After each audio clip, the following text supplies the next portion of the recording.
Kamusta po kayo mga kapuso?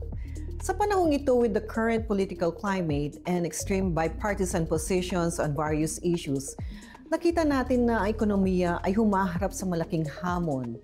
Marami po sa atin, even US citizens and green card holders ay nakakaranas din ng job termination or separation.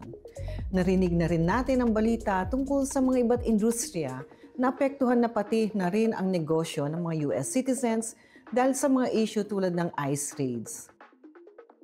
Ngayong episode, pag-uusapan natin ay isang napakahalagang bagay na madalas nagbibigay ng matinding pag-aalala. Ano kaya ang mangyayari sa inyong immigrant visa petition kung ang nagpepetisyon or ang petitioner ay mawala ng trabaho? Maapektuhan ba nito ang inyong petisyon? At pwede pa rin ba siyang magpetisyon kahit wala na silang trabaho at kulang sa financial resources para suportahin ang kanilang pinipetisyon? This is a very real concern for many of our families. Kapag nagpepetisyon ka para sa isang mahal sa buhay na mag-i-immigrate sa Amerika, whether it's your spouse, child, parent, or sibling, isang napaka-importanting bahagi ng proseso ay ang affidavit of support. This document is a legally binding contract kung saan ang petitioner ay nangangako na susuportahan nila financially ang intending immigrant. Ang goal nito ay para masiguro na hindi sila magiging public charge at hindi sila aasa sa tulong ng gobyerno. Ang pangunahing requirement para sa affidavit of support ay kailangan ipakita ng petitioner na kaya nilang suportahan ang intending immigrant at ang kanilang household sa 125% ng federal poverty guidelines. Kaya paano kung ang petitioner ay mawala ng trabaho pagkatapos mag-file ng petition? Pero bago ma-issue ang kanyang immigrant visa o maaprubahan ang adjustment of status. Losing a job can indeed create a significant hurdle, but it's not always a deal breaker.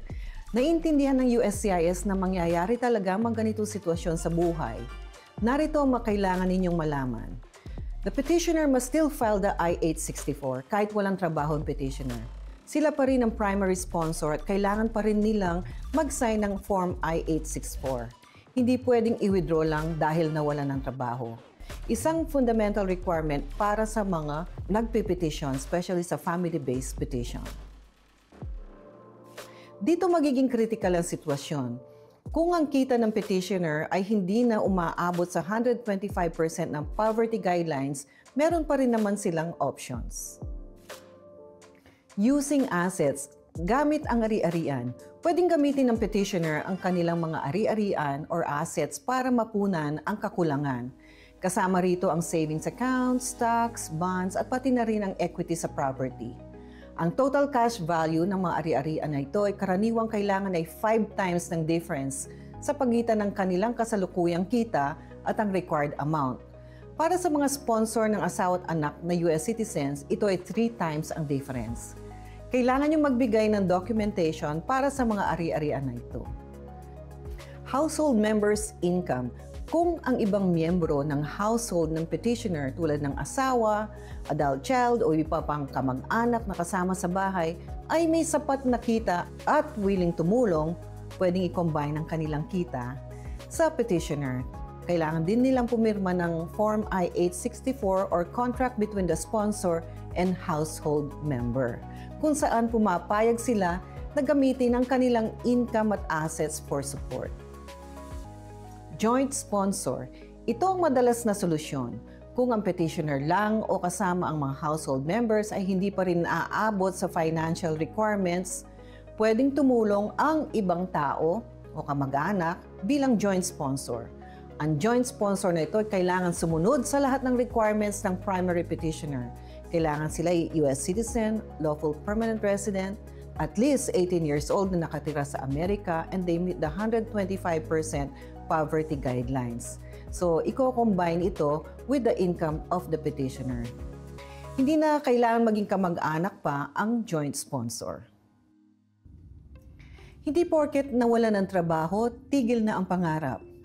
Mga kapuso, ang pagkawala ng trabaho ay hindi katapusan ng immigration journey ng inyong pamilya. May paraan, may pag-asa. Kung kayo po ay petitioner na naapektuhan ng layoffs or closure, kumonsulta agad sa isang immigration attorney para makahanap ng tamang strategy, lalo na kung malapit ng visa interview or green card filing ng inyong mahal sa buhay. Nandito po kami para tumulong, lalo na sa panahong mahirap ang ekonomiya at ang immigration policies ay pabago-bago. Huwag mawalan ng pag-asa, sa bawat pagsubok ay may legal na solusyon. Maraming salamat po at magkita-kita po tayo sa susunod na linggo. Kung kayo may comments o katanungan, tumawag or mag-text lang po sa amin at 415-397-0808.